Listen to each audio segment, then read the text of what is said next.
Hey guys, Boris Haas from BK Forex. Welcome to our Forex Daily Technicals for 6/27/13. Comm dollars just cannot rally. As always, trading Forex on margin carries high level risk. Minerva Silver, the masters you should carry. You should be aware of all this associated with trading on margin and seek advice from a financial advisor if you have any doubts. All right, let's take a look at the Aussie because I think it's the most interesting chart of the day here. Let's take a look. Sorry, let me just pull the chart up on a daily basis because you can see this much sharper on a daily basis.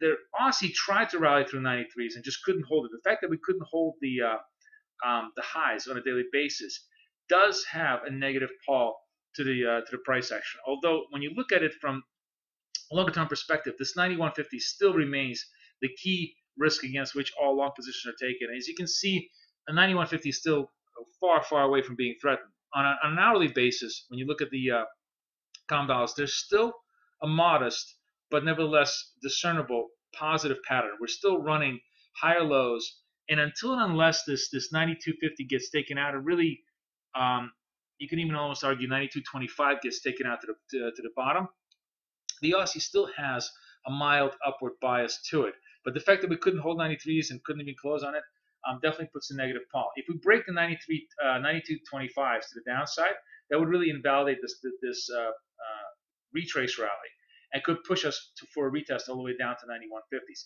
Similar kind of a story in the Kiwi, but even a little bit more pronounced because when you look at the Kiwi, the upward drift has already kind of been negated here, and as you can see, we're basically channeling.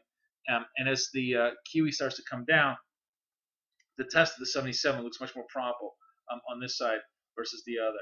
So Comm dollars just really can't seem to get out of their own way trying to get themselves to rally, although there's still a modest tilt to the upside in the Aussie. The Euro, of course, just been a one-way drift to the downside, and kind of following this interesting pattern where you drift, consolidate, drift lower, consolidate, drift lower, and we're certainly now consolidating at the next level of support, which is a 29.50, 30 level, and that's a pretty key level. If you look at the dailies, this is really from where a lot of this latest rally, this leg of the rally, kind of began. It began around these levels at 29.50, 30, had a couple of false starts, came back down to retest the lows, and then had a very powerful leg back up. So it's likely, I think it's, it would be very negative and very damaging technically if we just slice through this to the bottom, because that would suggest that we're really going to target the 28 retest. I do think we probably could consolidate somewhere around here, the 29.50, 30.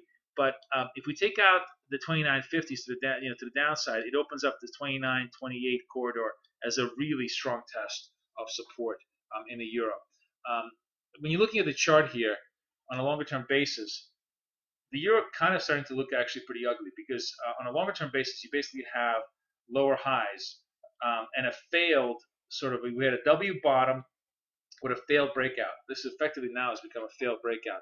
If we stop here and start to reconsolidate, the upward drift of the pair could reestablish itself. But if we don't, if we start kind of just flutter around here and start to really move towards the 2800s, that would suggest a much more negative pattern in the euro for a longer term time frame.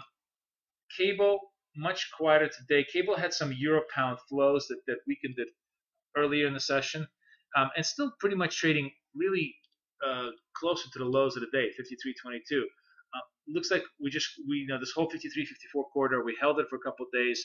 We're looking to break out 55s, couldn't do the break the 55s, and now we're targeting 53s. If we break this 53-54 corridor, it really opens up the gateway for a drift all the way to 52 and possibly even to this 51.50 level, with cable really starting to peel over. What you're seeing both in cable and euro is a rollover at lower highs that could accelerate to the downside if the dollar continues to rally.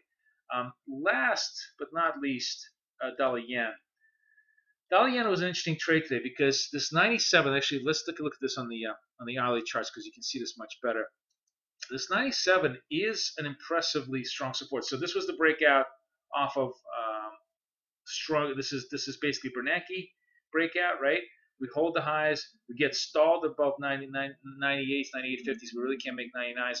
They come back on this correction, and now kind of holding 97. 97 really becomes the key hold now, because if we continue to hold 97, this next break above 98.50 could potentially put us into play of 99 and maybe even 100 back in sight, and that would create a lot of positive dollar momentum. But if we break the 97s to the downside right over here, it creates a much more negative structure, because look at this. If you break 97s, you basically have lower highs over here, pressure to the downside, and a possible unwind back down towards the 95, 96.50s. So very critical juncture for dollar yen as we enter the second half of the week. So that's pretty much how the trading shapes up. Still a very quiet calendar for the next couple of days. Almost all the price action comes in next week. But in the meantime, still worth watching all the key levels as we start to trade more and more technically for the near term. Wishing you guys the best of luck and the best of trading. This is Boris Schlossberg for BK Forex, over and out.